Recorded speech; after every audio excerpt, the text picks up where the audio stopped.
Bonjour à tous, j'espère que vous allez bien. Bienvenue dans une nouvelle vidéo où je vais vous parler de ce que vous avez besoin pour commencer à faire les faux ongles en gel.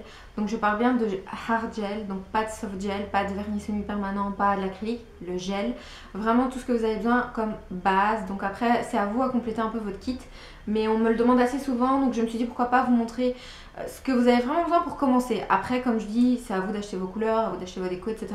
Mais pour débuter vous allez avoir besoin de tout ce qu'il y a là. Donc on va commencer tout de suite parce qu'il y a quand même pas mal de choses. Donc pour commencer, le gel, donc ça ne sèche pas, ne durcit pas tout seul. Vous avez besoin d'une lampe UV. Regardez pas l'état de la mienne, elle a déjà un peu servi. Mais c'est une lampe UV, celle-ci qui vient de chez NDED. Donc elles reviennent à 25 € je crois. Mais vous en avez déjà aussi pour 29 € chez Ongles 24, etc. Je vous mettrai le lien de tout ce que j'ai ici dans la barre d'infos. Et si j'ai des équivalents ailleurs également aussi que j'approuve sans problème. Mais là je vous montre ce que j'ai sous la main. Mais donc voilà, première chose très importante, sans lampe UV, donc ça c'est une lampe UV, pas LED. Avec le gel, vous pouvez pas faire grand chose, vous en avez vraiment besoin pour catalyser entre chaque pause. Ensuite, quelque chose que vous avez aussi besoin, c'est du désinfectant. Moi, c'est dans une bouteille, rien à voir, faites pas attention, c'est parce que j'aime bien le spray. Mais donc du désinfectant très très important, autant pour vous que pour l'autre personne, si c'est pour quelqu'un d'autre. Je prends un peu au pif, au hasard, parce que tout est important, donc il n'y a pas vraiment d'ordre. Mais donc la lampe c'était en premier parce que c'est le plus gros truc, mais voilà, vous avez besoin de tout ce que je vais vous dire là maintenant. Ensuite vous avez besoin de cleaner. Moi je l'ai mis dans une bouteille en spray, c'est personnel, c'est une préférence que moi j'ai, mais le plus souvent vous avez besoin d'un pouce-pouce.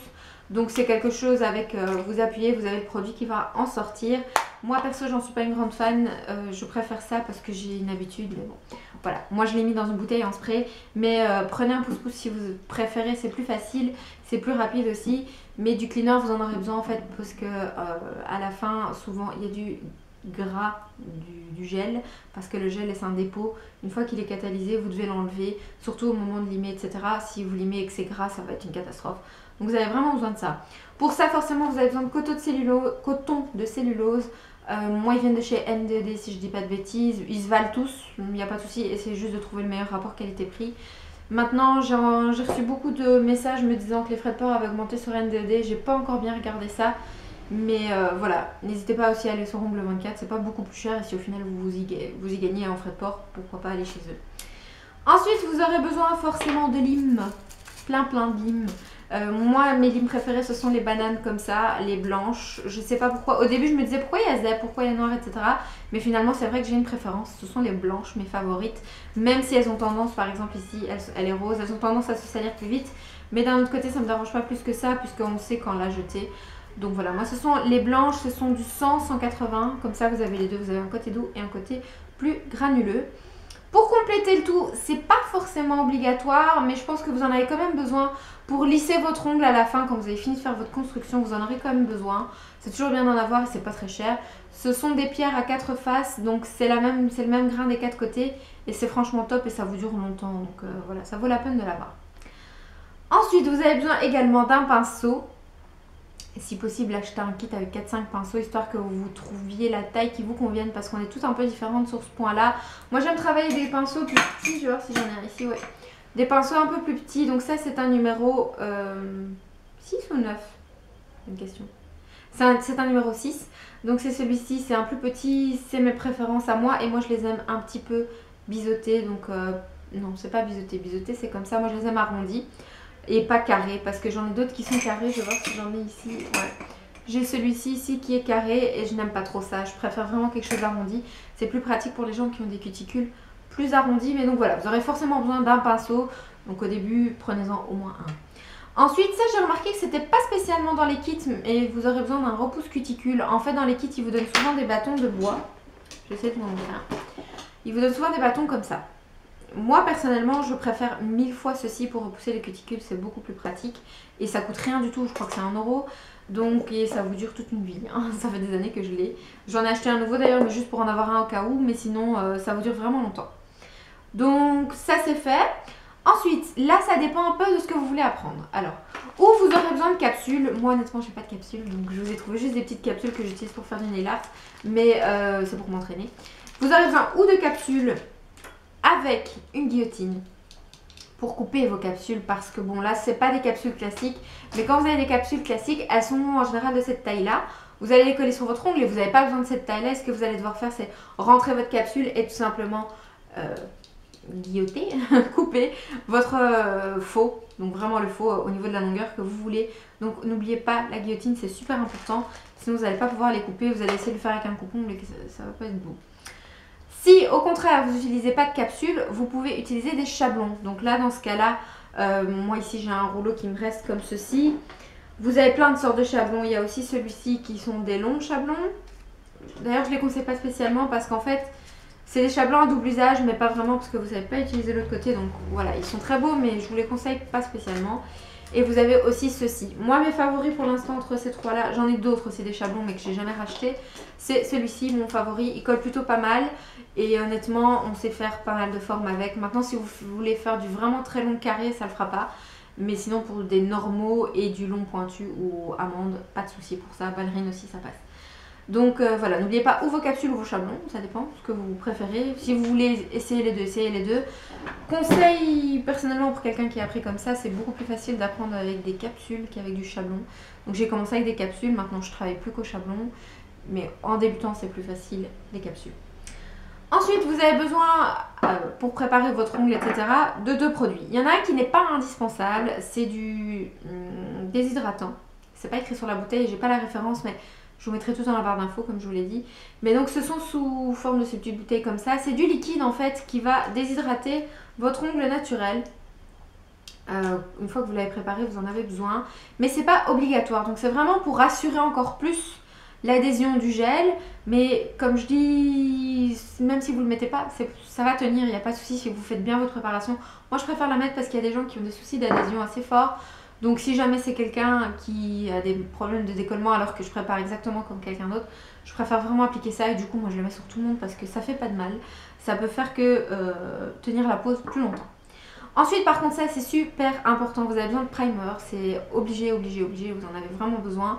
Si vous ne mettez pas de primer, votre pose ne tiendra pas, même si vous mettez un gel adhérent, je sais qu'il y en a qui disent oh tu peux mettre le gel adhérent au lieu du primer, je suis pas tout à fait d'accord, j'ai fait le test, ça tient pas aussi bien. Donc voilà, primer. Mon favori c'est celui de chez NDED, j'en ai eu d'autres chez Ongle 24 etc. Mais je suis pas fan du tout. Donc voilà, je préfère le primer de chez NDED, il est très bien, même s'il est pas cher, il est nickel. Ensuite, on passe au gel que vous aurez besoin au début. Je vous ai fait comme si vous alliez faire une French, donc enfin, vous n'êtes pas obligé de le faire, mais bon. Je vous conseille quand même de prendre un gel adhérent, si jamais vous en voulez un, surtout au début. Ça va vous aider à ce que ça adhère mieux, mais en même temps ça va un peu épaissir votre pose puisque vous aurez une couche en plus. Vous n'êtes pas obligé de le prendre, donc si vous prenez le primer, vous n'êtes pas obligé de prendre le gel adhérent. Mais par contre si vous prenez le gel adhérent, prenez quand même le primer. Ils vous diront que non, mais bon, moi je préfère assurer le coup. Maintenant le gel adhérent, c'est pas mal au début, surtout si on n'est pas sûr de ses poses, vous pouvez toujours le prendre. Mais bon, c'est aussi un petit peu optionnel parce que si vous passez directement à votre masque ou à votre builder gel, si vous voulez construire une extension sur ceci, comment ça s'appelle? J'ai oublié, chablon, ça va tenir tout aussi bien. Donc voilà, c'est une question vraiment de préparation. J'ai une vidéo sur ça d'ailleurs sur la chaîne, donc n'hésitez pas à aller la voir. Je vais peut-être faire un update sur cette vidéo parce que c'est vrai que c'était au tout début, mais n'hésitez pas à aller la voir. Ça vous explique vraiment bien toutes les étapes que vous devez faire. Ensuite, au niveau des gels, celui que vous avez peut-être le plus besoin, ça va être un gel de construction ou un gel monophase. C'est à vous de décider. Moi, personnellement, le gel de construction me suffit. Le monophase, c'est juste que ça vous fait le gel d'adhésion, le gel de construction et le gel de finition en même temps. Personnellement, je préfère utiliser trois différents, c'est à vous de voir. Mais donc voilà, ou vous prenez un gel monophase ou alors vous prenez un gel de construction.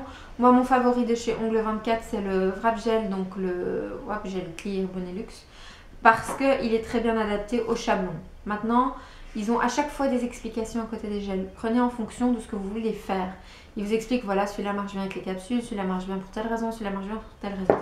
Celui-là, pourquoi il fonctionne bien sur chablon? Parce qu'il est d'une viscosité béton. Donc là, le pot est ouvert, ça ne tombera pas. Hein. Vous pouvez le secouer dans tous les sens, ça ne bougera pas. Parce qu'il est très épais et c'est assez pratique pour le chablon, puisque comme ça ne va pas de droite à gauche dans les cuticules, etc. Donc voilà, moi c'est mon favori de chez Ongle 24. J'en ai utilisé plein de chez NDED, ils sont très bien aussi. J'ai rien à redire là-dessus. J'ai juste pas les liens là maintenant, les noms en tête, mais je vous mettrai des liens dans la barre d'infos de ceux qui sont bien. Et ça, je vous conseille directement, achetez-le en gros pot parce que vous en aurez besoin. Ça part beaucoup trop vite, donc gros pot, ça pour ça c'est sûr et certain. L'adhérent, un petit pot, c'est bien suffisant, ça va vraiment pas vite. Maintenant, j'ai deux autres gels qui sont pas obligatoire, c'est seulement si vous voulez faire de la French. J'ai l'impression qu'il y a quelqu'un qui rentre dans le salon. C'est pas obligé d'avoir cela, si vous voulez faire de la French, vous en avez besoin. Vous avez besoin tout premièrement d'un gel masque. Donc ici, moi j'ai le Make-up Gel, j'ai le beige, c'est le plus commun, celui qui va à presque toutes les teintes. Mais sachez une chose, si vous travaillez sur des gens, en fonction de la couleur de peau, votre Make-up Gel va changer. Vous devez prendre plus foncé, plus clair, etc. Donc ça, pareil, c'est un petit peu expliqué en général sur les sites. Mais moi j'ai principalement celui-là. Donc le Make-up Gel beige, je vous mettrai la référence aussi en bas. Vous en avez besoin pour la French tout simplement pour le cover. J'ai une vidéo sur la French aussi sur la chaîne disponible. Mais donc voilà, si vous voulez faire de la French, vous en avez besoin. Si vous voulez pas le faire, en tout cas pas au début, vous n'êtes pas obligé de l'avoir pour débuter. Juste un gel monophase ou un gel de construction vous suffira en complétant avec les autres. Pareil, si vous voulez faire de la French, vous avez forcément besoin d'un blanc. Donc moi, mon favori de chez eux, c'est le gel French Natural. Je n'aime absolument pas le gel... Il y a un des gels blancs que je déteste. C'est le Blanche-Neige, si je dis pas de bêtises. Ça, c'est le naturel. Voilà, c'est celui-là. C'est le Blanc-Neige. Et en plus, je sais pas pourquoi, c'est un des rares pots qui m'a fait le coup. Il a coulé absolument partout. Enfin, c'est une cata. Et de toute façon, il est vraiment pas beau. Ça fait Tipex, mais c'est vraiment pas joli, quoi. Donc, je vous le conseille vraiment pas spécialement. Le plus joli, c'est celui-là. C'est le gel French Naturel. C'est très joli, c'est naturel et j'en suis super contente, il tient bien et ça convient à tout le monde jusqu'ici. Ensuite, pour terminer, et forcément c'est même pas fait exprès, mais vous en aurez besoin, c'est pour terminer votre peau, c'est un gel de finition. Maintenant là pareil, il y a plein de gels de finition différents. Moi j'aime beaucoup celui-ci, donc c'est un de chez Ongle 24, c'est le Quick Finish Gel. C'est un gel de finition en fait qui n'a pas de résidus. Donc vous l'appliquez au-dessus de votre couleur ou au-dessus de votre French, vous allez dans la lampe 2 minutes, vous sortez, c'est sec. Donc il n'y a rien de besoin de plus que ça.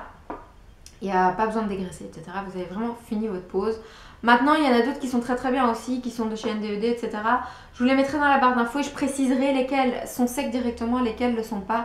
Les deux sont très beaux, c'est juste que les autres, vous avez encore cette couche de gras, vous devez venir avec votre cleaner, enlever avec un petit coton la couche de gras et puis seulement vous avez fini. Donc ça dépend un peu de vous. Vos préférences, mais bon, moi j'aime beaucoup celui-là, j'en suis très contente. Ensuite, pour vraiment finir, vous avez besoin, mais ça c'est aussi optionnel, entre guillemets, oui et non, je sais pas. Vous avez besoin d'une huile à cuticule. Donc l'huile à cuticule, c'est une petite huile que vous allez venir mettre sur vos petites peaux, donc vos cuticules, qui vont en fait tout simplement servir à renourrir vos peaux après la pause. Parce qu'en général, vous allez voir quand vous avez fini votre pause, c'est un peu blanchâtre autour, puisqu'il y a la poussière, etc. Après que vous ayez passé le cleaner, ça vous permet que ce soit bien propre, bien joli. Si vous voulez faire des belles photos à la fin. Donc voilà, une petite huile à cuticule, c'est pas obligatoire, mais je vous le conseille quand même de le prendre directement dans votre panier, comme ça vous êtes tranquille. Voilà, ce sera tout pour cette vidéo. En parlant, je me dis que je vais peut-être séparer par site. Je pense que je vais faire ça. Je vais vous mettre déjà le lien des kits tout près que eux donnent de chaque site. Donc moi je travaille principalement avec NDED, Ongle 24 pour l'instant. J'ai travaillé avec d'autres sites aussi, onglerie.be, Astranail et tout ça. Mais j'ai pas énormément de choses de chez eux. Il me reste la guillotine, des trucs comme ça, mais c'était à mes débuts. Donc moi je vais vous parler vraiment de ce que je connais, vous mettre les deux sites. Donc je vais vous mettre d'abord NDED, tous les liens en prêt de ce que je viens de mettre de chez NDED. Et pareil pour en dessous Ongle 24 le kit et puis tous les liens de ce que je viens de dire séparément. Comme ça c'est à vous de voir si vous voulez prendre certaines choses et pas d'autres, etc. Mais donc voilà, j'espère que cette vidéo aura été bien complète. J'espère vraiment rien avoir oublié. Je check ma table mais je pense pas, j'avais bien tout préparé. Je pense. Mais donc voilà, j'espère qu'elle vous aura aidé. Si vous avez des questions, vous n'hésitez pas à me les poser dans les commentaires ou alors sur ma page Facebook Melissa et Bella. Pas sur l'autre page, j'ai deux pages, j'ai une page pro et une page YouTube. Je préfère qu'on me contacte sur la page YouTube qui s'appelle Melissa et Bella. C'est plus simple pour moi parce que comme ça je mélange pas en fait le travail ici du salon où je suis et le travail YouTube. Sinon je perds vos messages, je vous réponds pas et tout ça et je me sens super gênée de pas vous répondre. Donc voilà, comme ça je suis sûre de ne pas vous louper. Ce sera tout pour cette vidéo, je pense avoir fini. J'espère qu'elle vous aura été utile. Je vais faire la même vidéo pour l'acrylique et le vernis semi-permanent très bientôt. Mais donc voilà, moi je vous laisse pour celle-ci et je vous dis à bientôt. Au revoir.